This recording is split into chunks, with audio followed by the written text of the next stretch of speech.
स्वानुभूत्या चकाशिते विश्वभावाय भावाय सर्वभावान्तरक्षिते वन्दितु सर्वसिद्धे धूमचलमणोवमं गतिं भोक्ष्यामि समय पाहुर निर्मोसुद केवली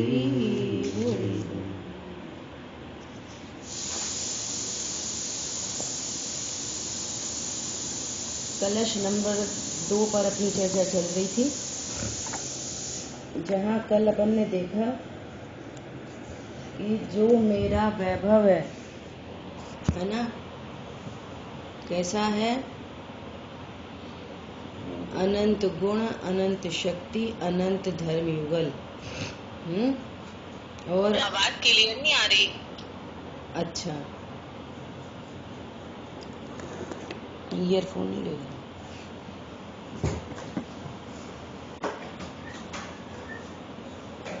हाँ भाभी आ रही है।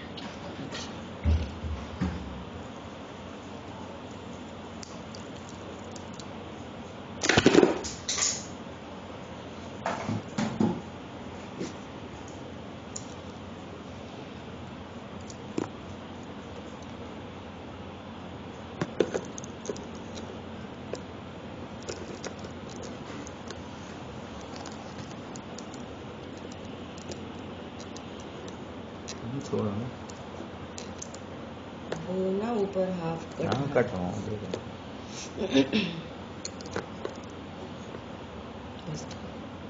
बोलो, अभी कैसी आ रही है आवाज? अभी थोड़ी अच्छी हुई क्या? हेलो, ठीक है, हैं? पूरा काला ऐसा कर सकता है। कल से कर लेंगे। चलो 2 मिनट का और 1 मिनट रुकना है, थोड़ी सिटिंग। तो जो मेरा वैभव है, यहाँ पे आचार्य भगवान कह रहे हैं अनंत धर्मणस्तत्वम, अर्थात मैं अनंत धर्मात्मक हूँ, अनंत शक्ति संपन्न हूँ, है ना। और मेरे में अनंत धर्म युगल हैं। और कैसे हैं? असंख्यात प्रदेशी, है ना। और लक्षण से बात करें तो उपयोग लक्षण में इतनी बात आ जाएगी, है ना। अभी देखो आगे बात आ रही है उपयोग लक्षण की। देखो, आत्मा के अनंत धर्मों में चेतनत्व असाधारण धर्म है। आत्मा के अनंत धर्मों में चेतनत्व असाधारण धर्म है। अर्थात जैसे 6 द्रव्य हैं, तो 6 द्रव्यों में अस्तित्व, वस्तित्व, प्रमेयत्व, प्रदेशत्व, अगुरु लघुत्व, ये जिन्हें 6 सामान्य गुण कहे जाते हैं, ये सभी 6 द्रव्यों में पाए जाते हैं, है ना, जिन्हें सामान्य गुण कहते हैं। प्रत्येक द्रव्य की सत्ता है, अर्थात उसमें अस्तित्व गुण है। प्रत्येक द्रव्य अपनी प्रयोजन भूत क्रिया कर रहा है, इसका अर्थ है कि उसमें वस्तुत्व गुण है। किसी न किसी ज्ञान का विषय बनता है, उसमें प्रमेयत्व गुण है। प्रत्येक द्रव्य का अपना कोई न कोई आकार है, तो उसका प्रदेशत्व गुण है उसमें। तो इस तरह से सभी 6 द्रव्यों में सामान्य गुण पाए जाते हैं। वो कहे जाते हैं 6, लेकिन हैं अनंत सामान्य गुण, है ना। लेकिन जीव में एक असाधारण गुण है, जो जीव की पहचान का चिन्ह है। क्या है? चेतनत्व। वो अन्य किसी 6 द्रव्य में नहीं पाए जाते, है ना। जैसे अमूर्तिक है, अमूर्तिक आत्मा अमूर्तिक है, तो वो धर्म आकाश काल भी अमूर्तिक है ना। लेकिन पुद्गल अमूर्तिक नहीं है, धर्म आकाश काल अमूर्तिक है। परंतु चेतनत्व एक ऐसा गुण है आत्मा में जो किसी द्रव्य में नहीं है, इसलिए उसको क्या बोल रहे हैं? असाधारण धर्म। वह अन्य अचेतन द्रव्यों में नहीं है। पुद्गल धर्म अधर्म आकाश काल में चेतनत्व गुण नहीं है।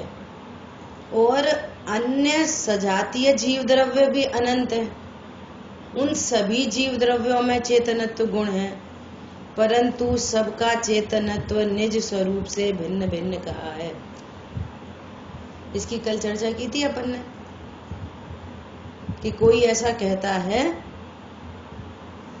कि सब ब्रह्मा के अंश हैं, परम ब्रह्म के सब अंश हैं, तो उसका युक्ति न्याय लॉजिक लगाओ।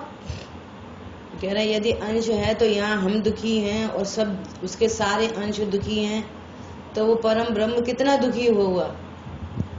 तो ये कोई न्याय संगत बात नहीं बैठती। परम ब्रह्म तो छोड़ो, यहाँ जिन चेतन पदार्थों का संयोग हुआ है, अपने साथ जिन जीवों को संयोग हुआ है, यदि किसी एक जीव को दुख है तो उसका भाव भाषण दूसरे जीव को नहीं होता है। तो इससे इनकी सत्ता भिन्न भिन्न है, न्यारी न्यारी है, इस बात की सिद्धि होती है। क्योंकि प्रत्येक द्रव्य के प्रदेश भेद होने से वह किसी का किसी में नहीं मिलता। अब इसका लॉजिक है, प्रत्येक द्रव्य के प्रत्येक जीव के प्रदेश भिन्न भिन्न है, सबके प्रदेश न्यारे न्यारे हैं, तो फिर कोई किसी में कैसे मिलेगा? ऐसा अब सिद्ध हो रही है बात कि एक जीव दुखी है ना, तो वो अपने ही परिणामों से दुखी है। दूसरा जीव दुखी हो रहा है तो वो अपने परिणामों से दुखी हो रहा है। इसका अर्थ हो रहा कि सबके प्रदेश न्यारे न्यारे है ना, तो कोई किसी के कारण दुखी नहीं हो रहा। अरे बात समझ में? अब अगली बात करनी थी, वह चेतनत्व अपने अनंत धर्मों में व्यापक है। ये बहुत महत्वपूर्ण बात है। कैसी महत्वपूर्ण बात है?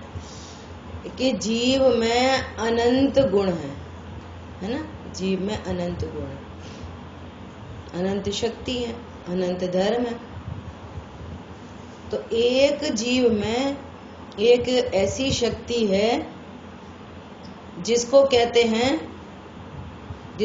हैं विभुत्व शक्ति।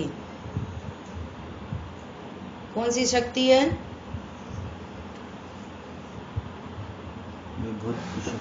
विभुत्व शक्ति। राखी आपका वो वीडियो ऑफ करो प्लीज।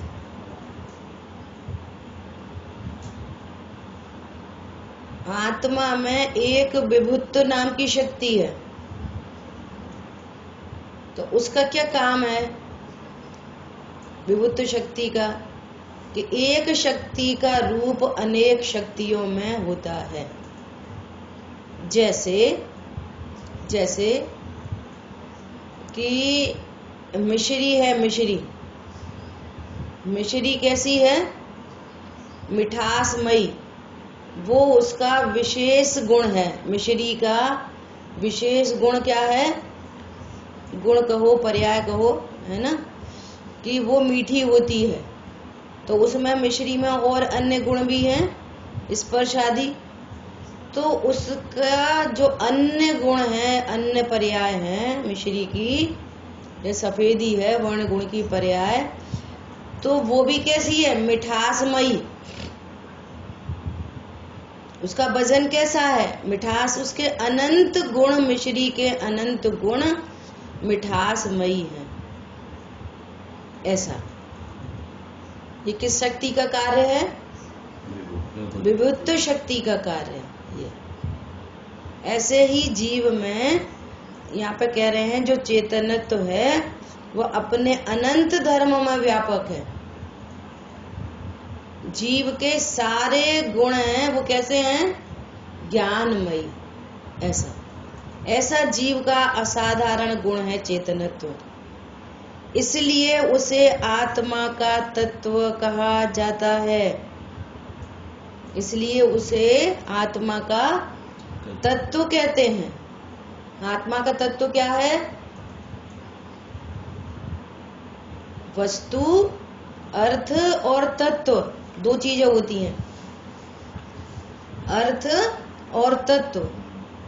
तो अर्थ अपन एग्जाम्पल समझने के लिए, यदि अर्थ है मिश्री तो उसका तत्व क्या है? मिठास। अर्थ है नींबू तो उसका तत्व क्या है? खट्टापन।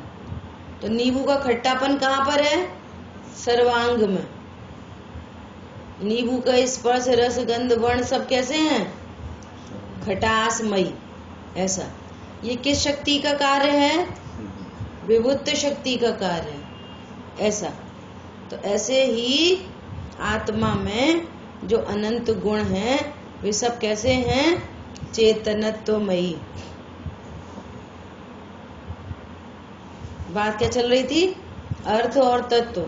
तो चीनी अर्थ, अर्थ मतलब वस्तु, अर्थ मतलब वस्तु। तो चीनी वस्तु और उसका अर्थ क्या है? मिठास। उसका तत्व मिठास है ना। अर्थ चीनी और तत्व मिठास है ना।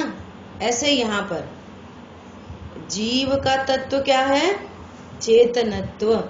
वो जीव का तत्व है। जीव क्या है? अर्थ। अर्थ मतलब वस्तु। जीव क्या हुआ? अर्थ है ना।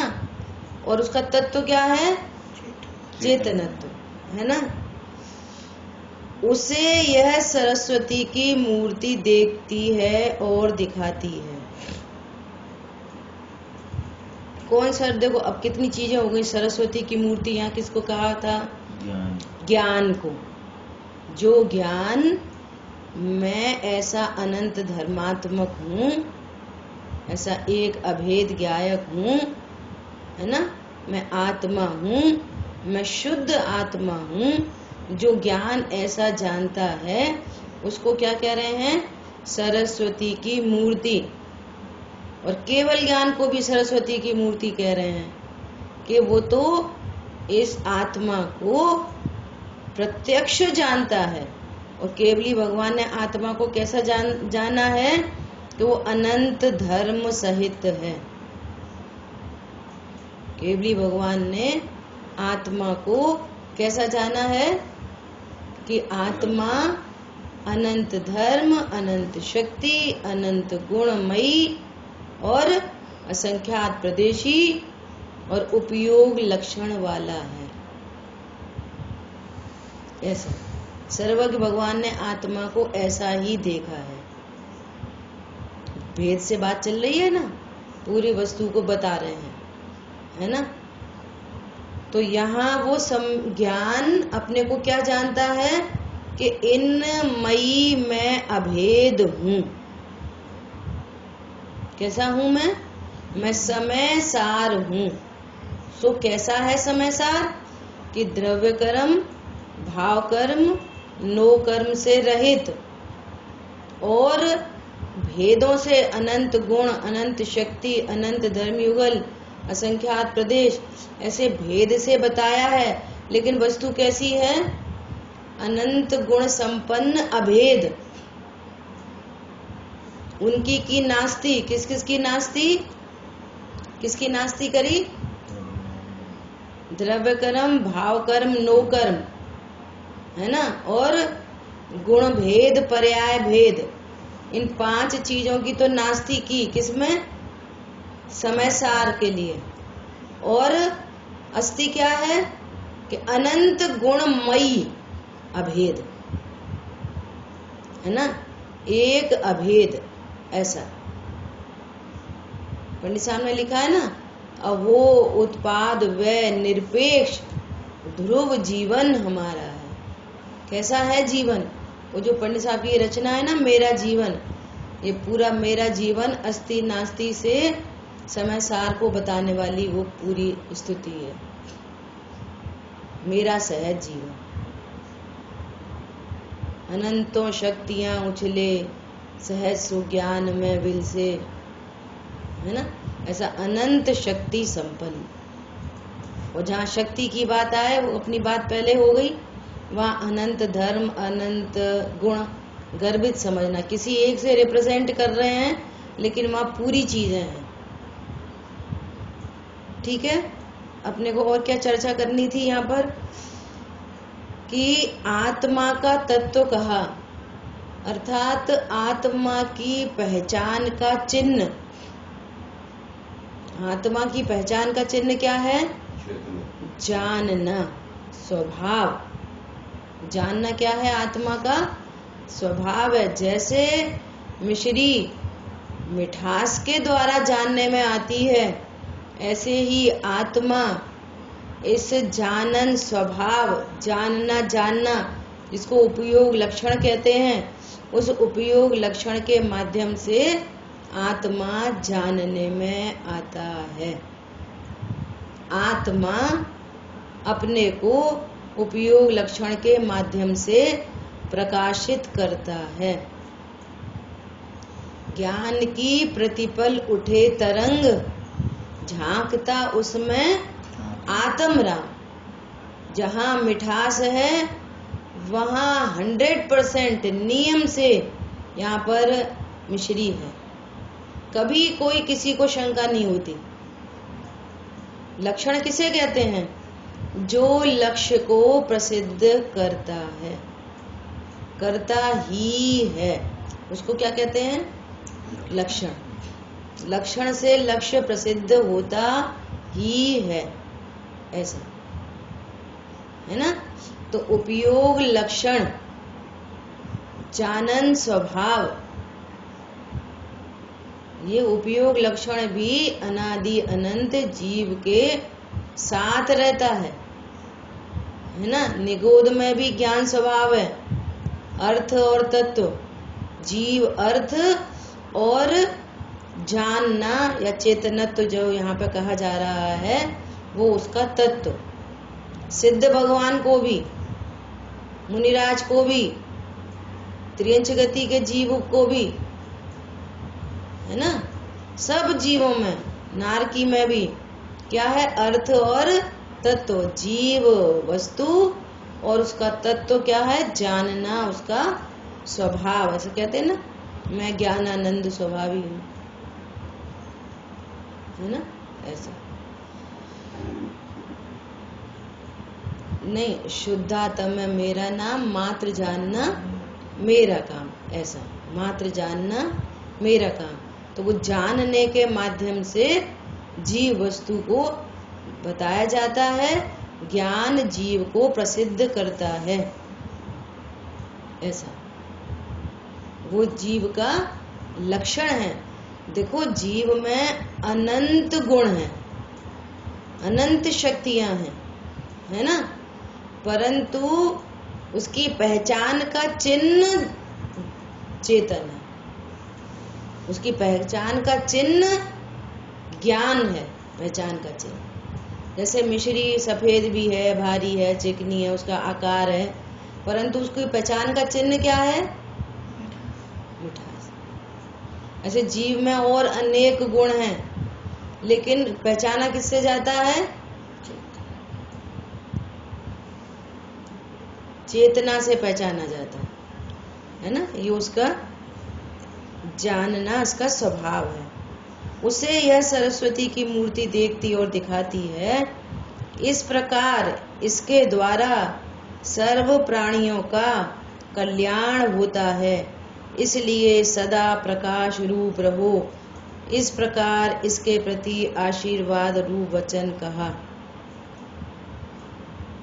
ऐसा ऐसा जानना स्वभाव के माध्यम से त्रिकाली ध्रुव भगवान आत्मा सदा मेरे ज्ञान में प्रकाशित रहो। हरी बात समझ में? इसी से सब जीवों का कल्याण होता है। कल्याण होता है मतलब वो जीव सुखी होता है, संसार परिभ्रमण मिटता है, कर्म का बंधन टूटता है। ऐसा ये कल्याण हो सब। हाँ, रत्नत्रय की प्राप्ति होती है। ठीक है। अब जगत क्या बोलता है कि धर्म के नाम पर बताओ क्या करें, क्या करो। धर्म करना है तो क्या करें, क्या खाएं, शुद्ध खाएं और अशुद्ध छोड़ें, रात्रि भोजन का त्याग करें। क्या करें तो धर्म होगा। यहाँ पे क्या कह रहे हैं आचार्य भगवान कि तुम कैसे हो, तुम्हारा क्या स्वरूप है, तुम्हारे में कितने गुण हैं, तुम्हारा लक्षण क्या है, प्रसिद्धि का चिन्ह क्या है, मैं अपने को कैसा जानूं। बोलो।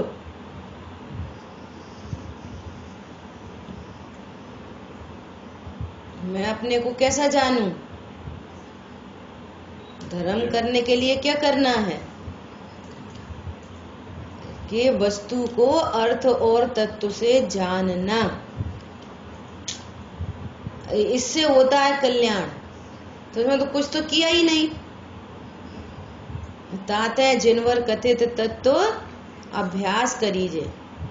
जिन शासन में करने के नाम पर यदि कोई कार्य है तो तत्व निर्णय करो, बस एक ही काम है, बस इसी से कल्याण होगा। तो फिर बाकी काम करें कि नहीं करें, कि वे सब होने योग्य होते हैं। गुणस्थान प्रमाण होने योग्य होते हैं। जितनी अशुद्धि है संयोग में, उसी धीरे धीरे दूर होती चली जाती है। तो वो होने योग्य सब जो कार्य है वो पर्याय में होता है, लेकिन वो ज्ञान मैं त्रिकाली ध्रुव भगवान आत्मा हूँ, मैं समय सार हूँ, ऐसा जानता है। ठीक है। बोलो। अस्ति नास्ति की चर्चा हुई थी अपनी स्टार्टिंग में, है ना। प्रश्न आया था कि अस्ति नास्ति क्या है। तो अस्ति नास्ति का अर्थ किसको तो समझ में आया, किसको समझ में नहीं आया। बोलिए, अस्ति नास्ति का अर्थ क्या है।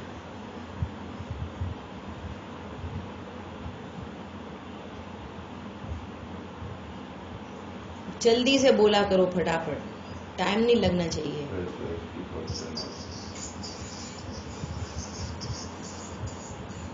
अच्छा,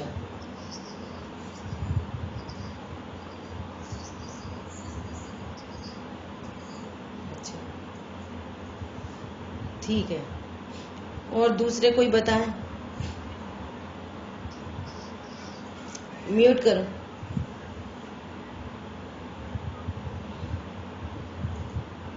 हाँ,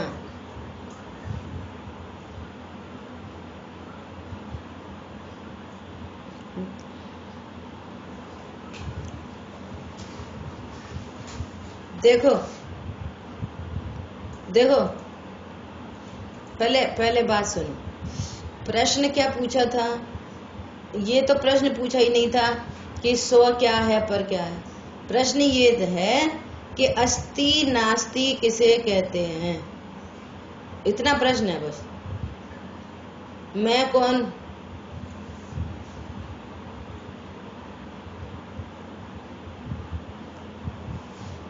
बोलो शांतनु।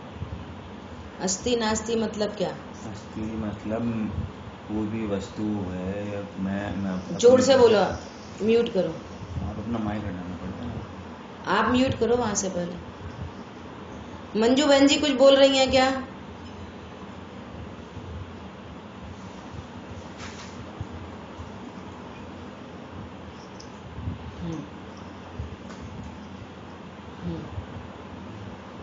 ठीक है, ठीक है, ऑफ करो सब। देखो, प्रश्न ये पूछा है। मैं क्या बोल रहा था कि हाँ, बोलो। अस्ति नास्ति जो है ना, ये सभी वस्तुओं में है। अस्ति मतलब क्या है, नास्ति मतलब नहीं। हाँ, बस वस्तु क्या है वो अस्थि, वस्तु क्या नहीं है वो नास्ति। प्रश्न क्या किया था? ये नहीं पूछा था कि मेरे में क्या है और क्या नहीं है। वो जो धर्म युगल है ना, अस्थि नास्ति धर्म युगल है ना, उनके बारे में पूछ रहे हैं। जीव के बारे में नहीं पूछ रहे कि जीव में किसकी अस्थि है और किसकी नास्ति है। प्रश्न समझ में आया भाई साहब? ये नहीं पूछा गया है कि जीव में किनकी अस्थि है किसकी नास्ति है, ये थोड़ी प्रश्न पूछा था। प्रश्न ये पूछा था, हाँ, प्रश्न ये पूछा था कि अस्थि नास्ति शब्द का क्या अर्थ है। वस्तु को किसी की आवश्यकता नहीं है। अस्थि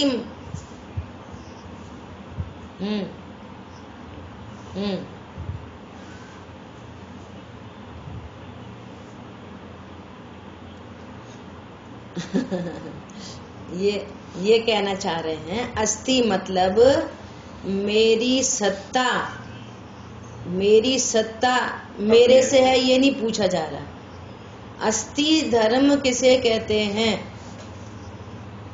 वो वस्तु में क्या कार्य करता है। म्यूट करो। अस्थि धर्म वस्तु में क्या कार्य करता है, नास्ति धर्म वस्तु में क्या। जैसे अभी प्रभुत्व शक्ति की बात की ना, कि प्रभुत्व शक्ति का क्या कार्य है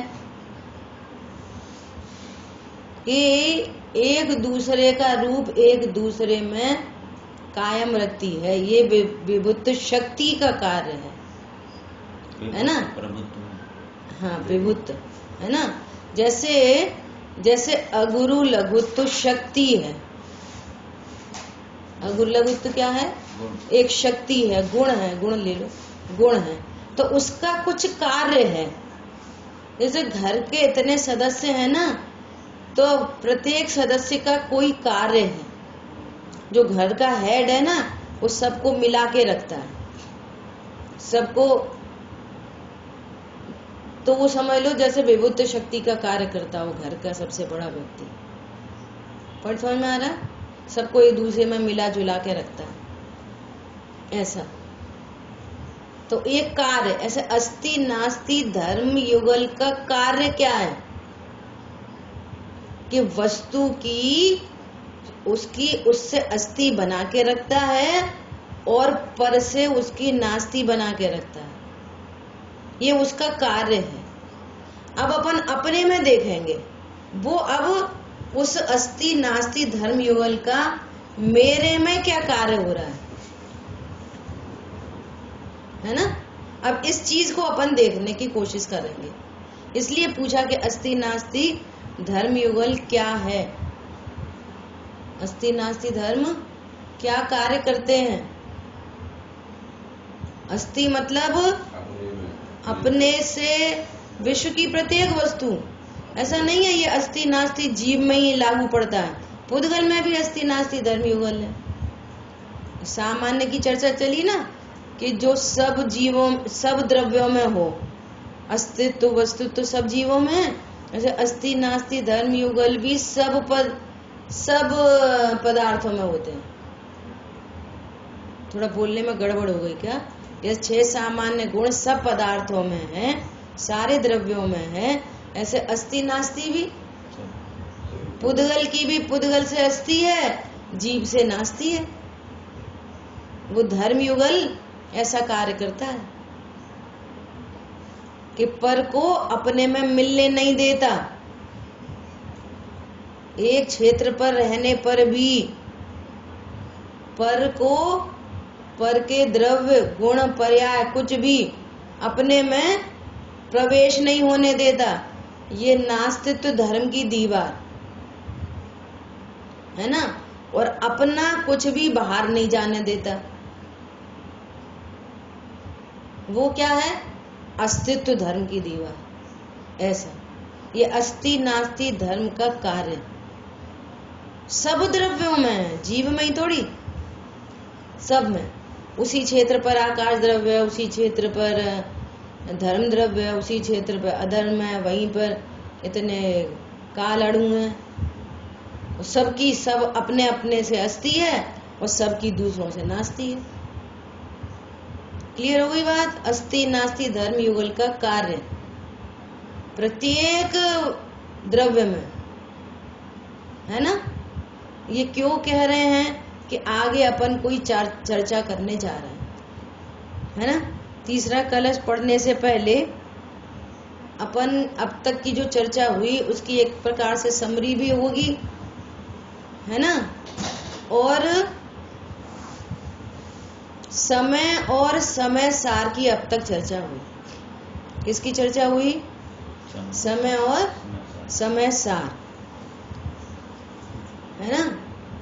तो समय किसको कहा?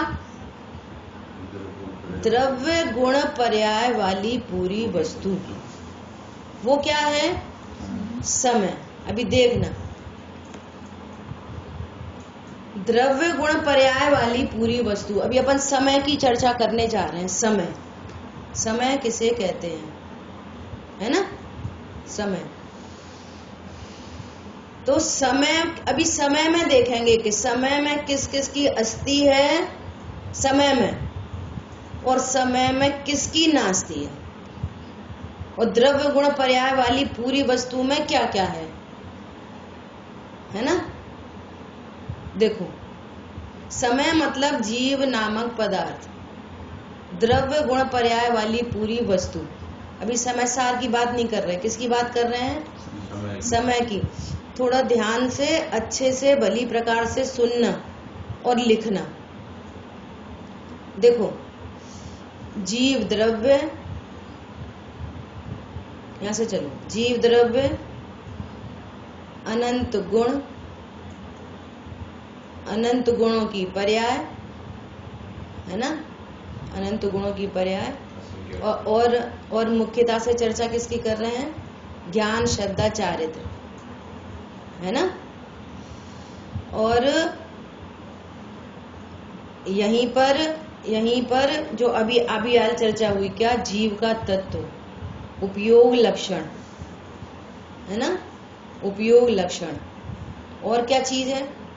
जैसे ज्ञान, श्रद्धा, चारित्र की पर्याय है ना, तो अभी वर्तमान में ज्ञान की पर्याय, श्रद्धा की पर्याय और चारित्र की पर्याय, इनमें क्या है? अज्ञान, मोह, राग, द्वेष, इतनी चीजें हो गई, है ना। और यहीं पर क्या है कि यहीं पर कर्म का बंधन भी है और शरीर भी है ना। इतनी सब चीजें हो गई। क्या क्या हो गई? अभी यहाँ पर कितनी चीजें हैं? अभी यहाँ पर जीव द्रव्य, अनंत गुण और उपयोग लक्षण, अज्ञान, मोह, राग, द्वेष की पर्याय, और यहीं पे कर्म, और यहीं पर शरीर। बोलो, इतना यहाँ पे एक कंपाउंड है इतनी चीजों का। तो अब इनमें समय कहाँ तक है? समय क्या है? बोलो, जीव में क्या क्या चीजें हैं? हैं? जीव द्रव्य, अनंत गुण, है ना, जिसको ध्रुव कहते हैं। जीव द्रव्य, अनंत गुण। और अभी चर्चा क्या आई? जीव का तत्व अर्थात उपयोग लक्षण। और वर्तमान में क्या चल रहा है? अज्ञान, मोह, राग, द्वेष। तो अभी समय जीव नामक पदार्थ, समय की किससे? समय की इनसे तो अस्थि है।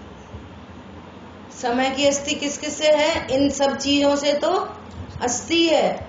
और कर्म और शरीर और संयोग, अन्य चेतन अचेतन पदार्थ, संयोग शरीर और कर्म से क्या है? नास्ति है। क्या बोला? समय की। बोलो, कौन रिपीट करेगा जल्दी से, फटाफट बोलो। जीव द्रव्य अस्थि बताना है ना। जीव द्रव्य, अनंत गुण, उपयोग लक्षण और अज्ञान, मोह, राग, द्वेष, वो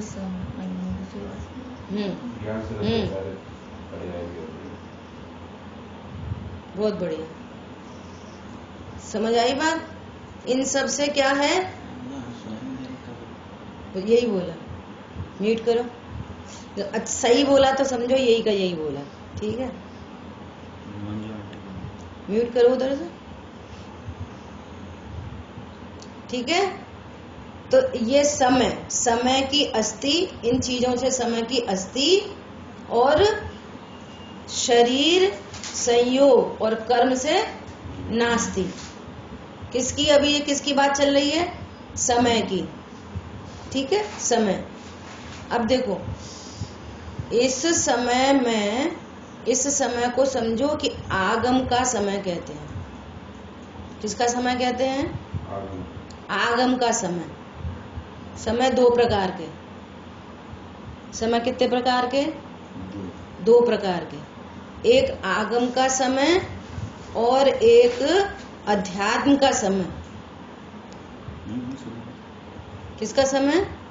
एक आगम का समय और एक अध्यात्म का समय। आगम के समय में, जैसे आगम के ग्रंथ पढ़ते हैं ना हम, तो फिर जीव को कैसा कहते हैं? जीव को अज्ञानी है, मोही है, रागी द्वेषी है, पर वर्तमान में ऐसे परिणाम हो रहे हैं, तो जीव को उन परिणामों की तरफ से कहते हैं, है ना, इंद्रियों वाला है, और असद्भूत से बात करते हैं। तो अभी अब उस व्याख्या में अपन नहीं जा रहे, इस समय की बात कर रहे हैं कि मेरे द्रव्य गुण पर्याय में अभी वर्तमान में क्या क्या है। तो मेरे द्रव्य, अनंत गुण और उपयोग लक्षण, और पर्याय में अज्ञान, मोह, राग, द्वेष, है ना, ये आगम का समय, ठीक है जी। यहाँ पर पर्यायों को, जो अशुद्ध पर्याय हैं या शुद्ध पर्यायों को भी इसमें शामिल करते हैं आगम के समय में। क्या बोला? आगम के समय में शुद्ध अशुद्ध दोनों प्रकार की पर्यायों को शामिल करके चर्चा करते हैं। इस बात को कौन रिपीट करेगा? आगम के समय में शुद्ध अशुद्ध पर्यायों को शामिल करके बात करते हैं, है ना। तो आगम के समय की अपनी शुद्ध अशुद्ध पर्यायों से अस्थि और कर्म शरीर और संयोग से तो 100% नास्ति। अर्थात ये मेरे द्रव्य गुण पर्याय की सीमा में नहीं है। मेरे द्रव्य गुण पर्याय की सीमा में अज्ञान, मोह, राग, द्वेष कहो तो कहो, ठीक है। अब अध्यात्म का समय देखेंगे। अध्यात्म का समय जो आगे चर्चा आएगी, दूसरी गाथा में इसकी चर्चा आएगी। अध्यात्म का समय क्या है कि अध्यात्म के समय में अज्ञान, मोह, राग, द्वेष की भी नास्ति। अध्यात्म के समय में अज्ञान, मोह, राग, द्वेष की भी नास्ति। तो अस्थि किसकी बची? अस्थि जीव, द्रव्य, अनंत गुण और उपयोग लक्षण हो गए। द्रव्य गुण पर्याय पूरी वस्तु, ये अध्यात्म। हाँ, उपयोग लक्षण इसकी अस्थि। अब नास्ति किस किस की हो गई? नास्ति किस किस की हो गई? संयोग तो ऐसी दूर, शरीर, कर्म और अज्ञान, मोह, राग, द्वेष, जिसको भाव कर्म कह रहे हैं, जिसको भाव कर्म कह रहे हैं। और टेक्निकल भाषा में बोले तो द्रव्य कर्म, भाव कर्म, नो कर्म, तीनों की नास्ति है। किसमें? अध्यात्म का समय। किसमें नास्ति हो गई? अध्यात्म का समय। ये अध्यात्म का समय। अध्यात्म समय में किसकी अस्थि? जीव, द्रव्य, अनंत गुण और उपयोग लक्षण। ये द्रव्य गुण पर्याय प्रमाण, मेरी सीमा, ये अध्यात्म का समय। और इस समय में किसकी नास्ति हो गई? द्रव्य कर्म, भाव कर्म, नो कर्म, ठीक है। ये समय दो प्रकार के समय हो गए, एक आगम का समय और एक अध्यात्म का समय, ठीक है। अब इनसे देखो, इनसे लाभ हानि ऐसा स्वरूप समझ के कि संयोग, जब आगम के समय को समझेंगे, आगम के समय को समझेंगे, है ना, तो जब हमें संयोग शरीर को नो कर्म कहो, नो कर्म और द्रव्य कर्म से नास्ति, और ये अज्ञान मोह राग द्वेष से अस्ति, तो उसमें क्या बात ख्याल में आ रही है कि पर पदार्थ सुख दुख का कारण नहीं। इस बात का रिजल्ट निकल रहा है उससे किस प्रयोजन की?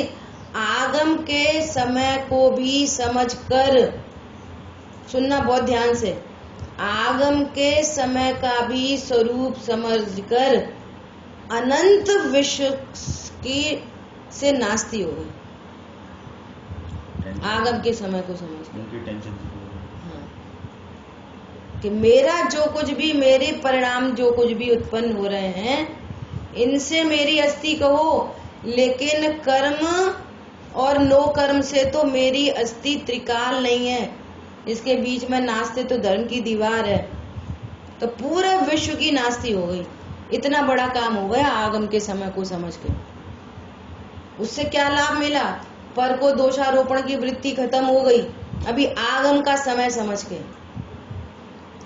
भिन्न पर द्रव्यों से भेद ज्ञान हुआ। मैं गोरा काला नहीं, मैं मोटा पतला नहीं, तन उपजत अपनी उपज जान नहीं, तन नशत आपको नाश नहीं, ये कर्म घुमाता है मुझको, यह मिथ्या भ्रांति रही मेरी। समझ में आ रही है? मैं रागी द्वेषी हो लेता। अब जब मैंने जाना कि नो कर्म और द्रव्य कर्म मेरे से न्यारे हैं, तो अब कर्म मेरा, अब पता नहीं कौन से कर्म, पता नहीं कौन से कर्म, तो कर्म का भय दूर हुआ। ये आगम के समय को समझकर ये इस इतने प्रयोजन की सिद्धि हुई। अभी आगम का समय, पॉइंट समझ में आया? अब अध्यात्म का समय, एक क्रम है ना आगे बढ़ने का। अब इतने की अब ने आगम के समय को नहीं समझा, अब अध्यात्म के समय को क्या समझेंगे? आगम के समय में ही नास्तिक धर्म की दीवार टूटी पड़ी है ना? पर को सुख दुख का कारण समझ रहे हैं,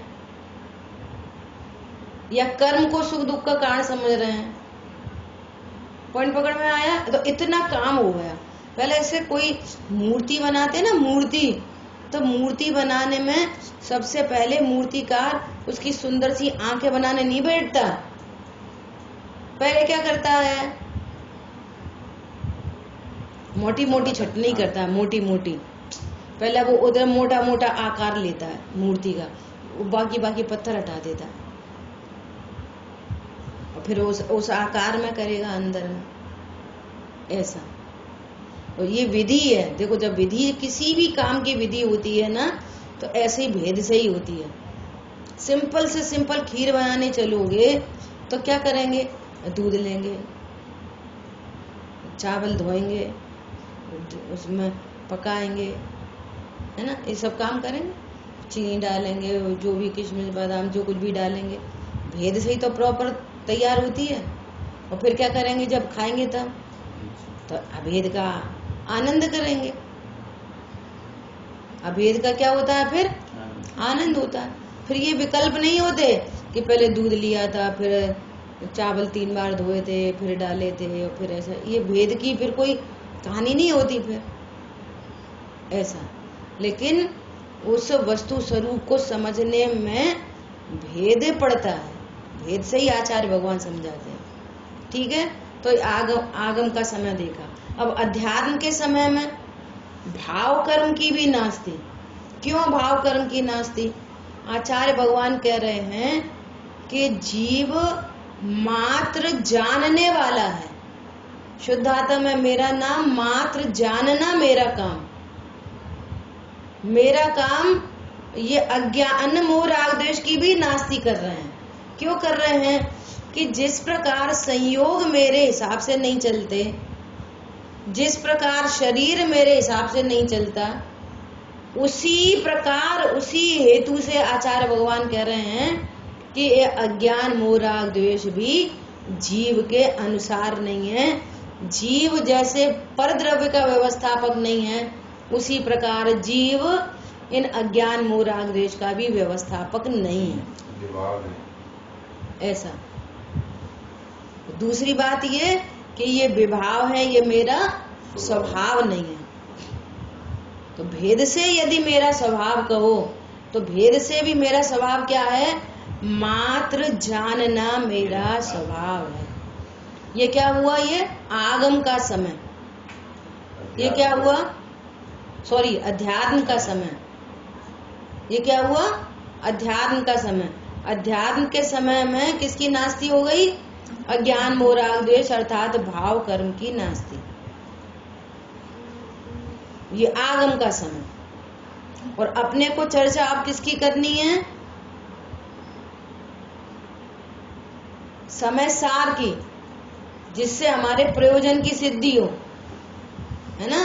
तो वो समय सार क्या है कि अब यहाँ पे ये तीन भेद दिखाई दे रहे हैं ना, द्रव्य, गुण और पर्याय। ये तीन भेद दिखाई दे रहे हैं, है ना। तीन भेद। ये तीन भेद किसको दिखाई दे रहे हैं? कि ज्ञान को। ये सारी चर्चा कौन समझ रहा है? कि ज्ञान, जिसको क्या करते हैं वर्तमान में? छायोपशम्य ज्ञान। संगी पंचेंद्रीपना। चींटी मक्खी मच्छर असंगी हैं, वे इस बात को नहीं समझ सकते। कौन समझता है इस बात को? किसी भी गति में हो, संगी पंचेंद्री हो, नारकी हो, देव हो, त्रियंच हो, मनुष्य हो, शर्त क्या है? संगी पंचेंद्री होना चाहिए, जो अपने पारमार्थिक हित अहित का विचार कर सके, तत्व निर्णय कर सके। सरल भाषा में बोलें कि जो मूंगफली छील कर खा सके, वो संगी पंचेंद्री ज्ञान। ये संगी पंचेंद्री ज्ञान अब क्या जान रहा है? ये तीन खड़े हो गए ना अध्यात्म के समय में, भेद, है ना। अब आचार्य भगवान कह रहे हैं कि तुम ऐसा द्रव्य गुण पर्याय का भेद नहीं देखो। जो समय सार है ना, वो अनंत गुणमयी अभेद वस्तु है। कैसी है? अनंत गुणमयी अभेद वस्तु है। मिश्री की जो डली है ना, उसमें से आप अनंत गुण को अलग अलग नहीं निकाल सकते। एक बात। दूसरी बात, जिस प्रदेश पर एक निडल रखो, वो छोटी सी मिश्री लो और उस पर एक निडल रखो, तो जब आप निडल रखोगे ना, तो वहां पर क्या क्या मिलेगा? कि उस एक पॉइंट पर मिश्री के अनंत गुण मिलेंगे। वहीं सफेदी, वहीं उसका मिठासपन, वहीं उसका चिकनापन, वहीं उसका भारीपन, जितने उसके अस्तित्व, वस्तित्व, प्रदेशत्व, प्रमेयत्व, अग्रु लघुत्व, अनंत गुण उसी एक पॉइंट पर। तो आचार्य भगवान कह रहे हैं कि अनंत गुण तो भेद करके बताए। अभी आप प्रश्न किया था कि वे अनंत गुण कौन कौन से हैं, तो बता दिया अनंत गुण ये हैं। कि वे धर्म कौन कौन से हैं, तो बता दिया नित्यत्व अनित्यत्व धर्म है। तो वे ऐसे अलग अलग बिखरे बिखरे नहीं रहते।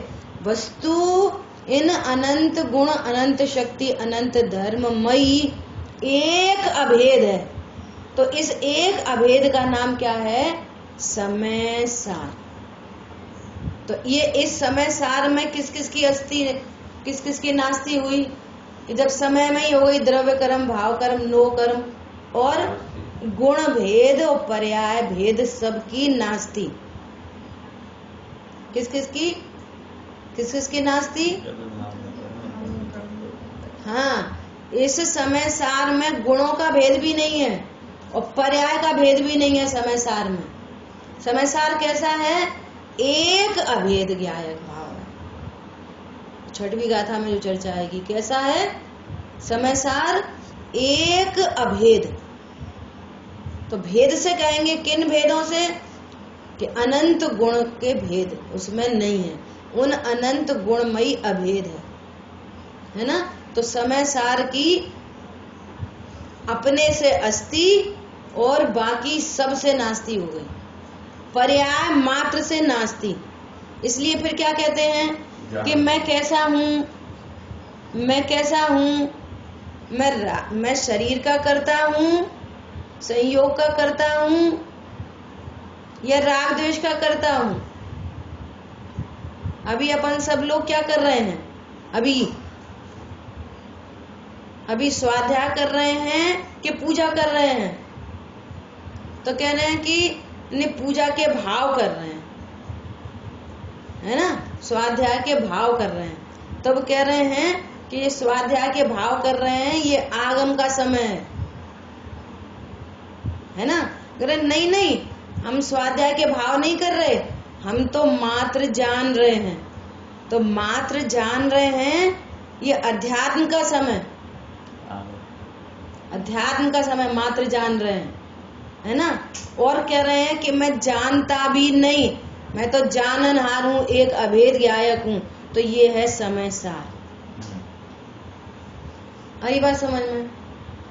तो मैं समय सार हूं, तो इसको कह रहे हैं कि वह ज्ञान सरस्वती की मूर्ति है। जो ज्ञान अपने को आगम का समय जाने, अध्यात्म का समय जाने, उसको सरस्वती की मूर्ति नहीं कह रहे। किसको सरस्वती की मूर्ति कह रहे हैं? कि जो अपने को समय सार जाने, ऐसा। इसका अर्थ हुआ नमः समय साराय। आ रही बात ख्याल में? तो ऐसा ज्ञान निश्चिंत और निर्भर रहता है। क्यों? कि मैं सदा, यहाँ कुछ भी हो रहा हो, यहाँ किसी का भी जानना हो रहा है, या कोई भी पर्याय उत्पन्न हो रही है, या कैसे कर्म बन रहे हैं, या कैसी शरीर की क्रिया हो रही है, हर कीमत पर मैं कौन हूँ? मैं समय सार हूँ। समय सार बदलता है, समय सार कम ज्यादा हो जाता है, समय सार किसी से अच्छा बुरा होता है, किसी से अच्छा बुरा नहीं होता, किसी से लाभ हानि नहीं होती। क्यों? मैं कौन हूँ? मैं समय सार हूँ। पंडित साहब ने लिखा है, नहीं घटता नहीं बढ़, पहले लिखा है, नहीं जन्मू नहीं मरता, नहीं घटता नहीं बढ़ता, अहो अगुरु, अगुरु लघु रूप ध्रुव ज्ञायक सहज जीवन हमारा। जो न घटता है और न बढ़ता है, न जन्मता है न मरता है, ऐसा अगुरु लघु, न कम होता न ज्यादा होता, ऐसा ध्रुव जीवन में हमारा है। और जिस ज्ञान ने ऐसा जाना तो क्या हुआ? रत्नत्रय की निधियां बरसी, हुआ सुमाला माल में। और जब तक ऐसा नहीं जाना है ना, तब तक परिणति में क्या चलते हैं? अज्ञान मोह राग द्वेष, मिथ्यात्रय का जन्म होता है। मिथ्यात्रय होते हैं तो कर्म बंधन होता है, कर्म बंधन होता है तो संसार परिभ्रमण होता है। और जो ज्ञान अपने को समय सार जानता है, उस समय सार, उस ज्ञान को यहाँ पर सरस्वती की मूर्ति कह रहे हैं। और केवल ज्ञान को सरस्वती की मूर्ति कह रहे हैं। और ऐसा कह रहे हैं कि उस शुद्ध ज्ञान में और केवल ज्ञान में कोई अंतर नहीं। और आज हमारा ज्ञान ऐसा निर्णय कर रहा है, तो हमारे ज्ञान में और शुद्ध ज्ञान में और केवल ज्ञान में कोई अंतर नहीं। मतलब ये निर्णय करने वाला ज्ञान, इतना सामर्थ्यशाली ज्ञान प्रकट हुआ है। आई बात समझ में? तो इस तरह से अपनी चर्चा यहाँ पूर्ण हुई, समय भी हुआ है। कल तीसरे कलश की चर्चा करेंगे। हाँ जी।